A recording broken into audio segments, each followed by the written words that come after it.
প্রিয় শ্রোতা বন্ধুরা, আজকের আলোচনায় আমরা আজ ধন সম্পদ উপার্জনের এক অনন্য দৃষ্টিকোণ নিয়ে আলোকপাত করব ইনশাআল্লাহ। ইসলাম শুধুমাত্র একটি ধর্ম নয়, এটি জীবনের একটি সম্পূর্ণ পথ নির্দেশিকা। ধন সম্পদ অর্জনের ক্ষেত্রেও ইসলামের সুস্পষ্ট দিক নির্দেশনা রয়েছে। আমাদের সকলেই জানা আছে, ধন সম্পদ মানুষের জীবনের একটি গুরুত্বপূর্ণ ভূমিকা পালন করে থাকে। তাই ইসলাম ধর্ম ধন সম্পদ উপার্জন করার ক্ষেত্রে নিষেধ করে না, বরং হালাল পথে ধন সম্পদ উপার্জন করার ক্ষেত্রে, অর্জন করার ক্ষেত্রে উৎসাহ প্রদান করে। তাহলে কিভাবে ইসলামী শিক্ষার আলোকে আমরা ধনী হতে পারি? এই প্রশ্নের উত্তরে আজ আমরা 5টি বিশেষ বিষয় নিয়ে আলোচনা করব ইনশাআল্লাহ, যা অনুসরণ করলে আপনিও আপনার জীবনে ধন সম্পদ উপার্জন করতে পারবেন। 1 নম্বর, আল্লাহর শুকরিয়া আদায়। বেশি বেশি আল্লাহ তাআলার শুকরিয়া আদায় করা। আমাদের যা কিছু রয়েছে সবকিছুই আল্লাহ তাআলার অপার অনুগ্রহ, বিশেষ অনুদান। তাই সর্বদাই আল্লাহ তাআলার কাছে আমাদেরকে শুকরিয়া আদায় করা। এই লক্ষ্যে আল্লাহ তাআলা কুরআনুল কারীমে ইরশাদ করেছেন, লা ইন শাকারতুম লা আযীদান্নাকুম ওয়া লা ইন কাফারতুম ইন্না আযাবি লাশাদীদ। যদি তোমরা আমার নিয়ামতের শুকরিয়া আদায় করে থাকো, তাহলে আমার নিয়ামতকে তোমাদের উপরে বৃদ্ধি করে দিব। আর যদি তোমরা আমি যে নিয়ামত তোমাদেরকে দিয়েছি এই বিষয়ে অশুকরিয়া আদায় করো, তাহলে এই অশুকরিয়া আদায়ের কারণে আমার নিয়ামতকে ছিনিয়ে নিয়ে তোমাদের উপরে শাস্তি নিক্ষেপ করব।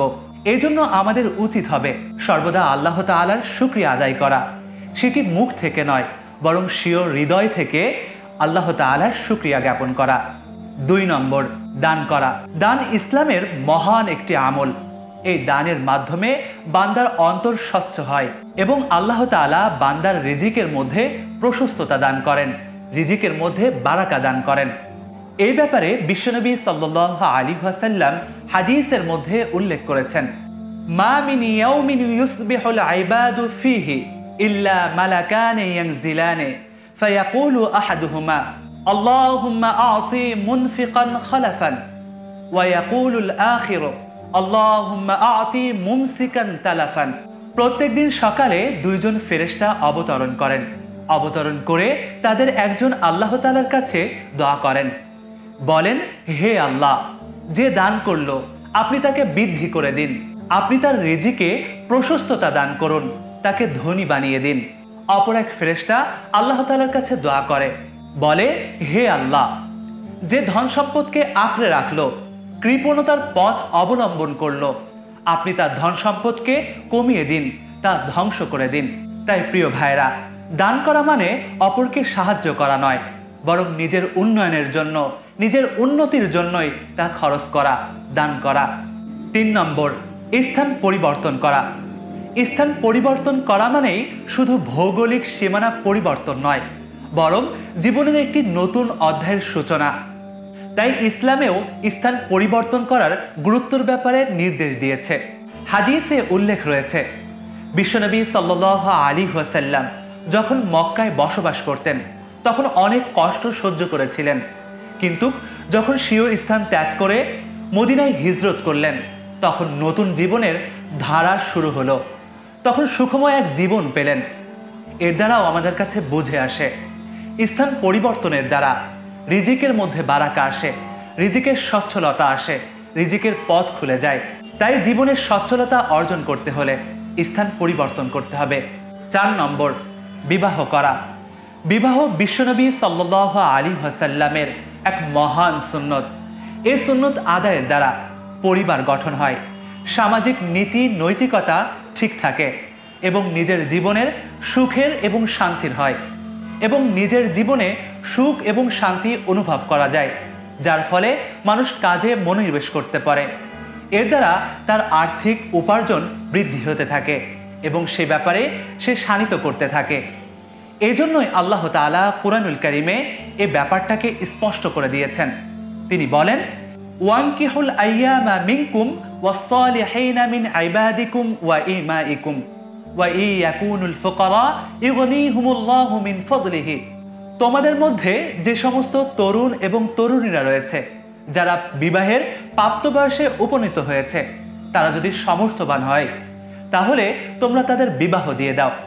এছাড়াও যে সমস্ত দাস দাসী রয়েছে তারা যদি বিবাহের বয়সে উপনীত হয়, বিবাহের উপযুক্ত হয়, তাহলেও তোমরা তাদের বিবাহ সম্পাদন করো। যদি তারা অভাবে থাকে, তাহলে আল্লাহ তাআলা তার নিজের পক্ষ থেকে তাদের অভাবকে দূর করে দিবেন। এই 4 নম্বর বিষয় আমাদের কাছে স্পষ্ট করে দেয়, কেউ যদি তার জীবনের সচ্ছলতা চায়, তাহলে অবশ্যই তাকে বিবাহ করতে হবে। সর্বশেষ 5 নম্বর হলো ইস্তেগফার পাঠ করা। কেননা ক্ষমা চাওয়া এটি মহান গুণ। এই গুণের মাধ্যমে বান্দা স্বচ্ছ হয়, তার পাপের বোঝাকে নুয়ে ফেলতে পারে, মুছে দিতে পারে, এবং আল্লাহ তাআলা যার ফলে তার রিজিকের মধ্যে প্রশস্ততা ঘটান এবং তার রিজিকের মধ্যে বারাকা দান করেন। এ ব্যাপারে সেই আল্লাহ তাআলাই কুরআনুল কারীমে ইরশাদ করেছেন, ওয়াস্তাগফিরু রাব্বাকুম ইন্নাহু কানা গাফফারা ওয়া ইউরসিলিস সামা আলাইকুম মিদরারা ওয়া ইউমদিদুকুম বিআমওয়ালি ওয়া বানিন। তোমরা তোমাদের রবের ইস্তেগফার পাঠ করতে থাকো, আর তিনি বড়ই ক্ষমাশীল। তিনি আকাশ থেকে মুষলধারে তোমাদের উপরে বৃষ্টি বর্ষণ করবেন এবং তোমাদের সন্তানাদি এবং ধন দৌলত দ্বারা তোমাদেরকে সুসজ্জিত করবেন, তোমাদেরকে ধনাত্মবান করবেন। এই উক্ত 5টি বিষয় দ্বারা আমাদের কাছে যে বিষয়টি স্পষ্ট হয়ে যায়, আমরা যদি এই 5টি প্রক্রিয়া অবলম্বন করতে পারি, তাহলে অবশ্যই আমরা সম্পদশালী হতে পারি। তাই ধনী হওয়ার ক্ষেত্রে ইসলাম আমাদেরকে একটি সুন্দর ও সহজ পথ বাতলিয়ে দিল। আমরা যদি আল্লাহ তাআলার শুকরিয়া আদায় করতে পারি, দান করতে পারি, ইস্তেগফার করতে পারি, বিবাহ করতে পারি এবং নিজের স্থানকে পরিত্যাগ করে অন্য স্থানে জায়গা করে নিতে পারি, কঠোর পরিশ্রম করতে পারি, তাহলে এইগুলো আমাদেরকে অবশ্যই সফলতার ডান প্রান্তে পৌঁছে দিবে, সফলতা আমাদের পদচুম্বন করবে। তাই আসুন আমরা এই সুন্দর পথে চলার চেষ্টা করি। আল্লাহ তাআলা আমাদের প্রত্যেককে কবুল করুন, আমিন। ওয়া মা আলাইনা ইল্লাল বালাগ। আসসালামু আলাইকুম ওয়া রাহমাতুল্লাহ।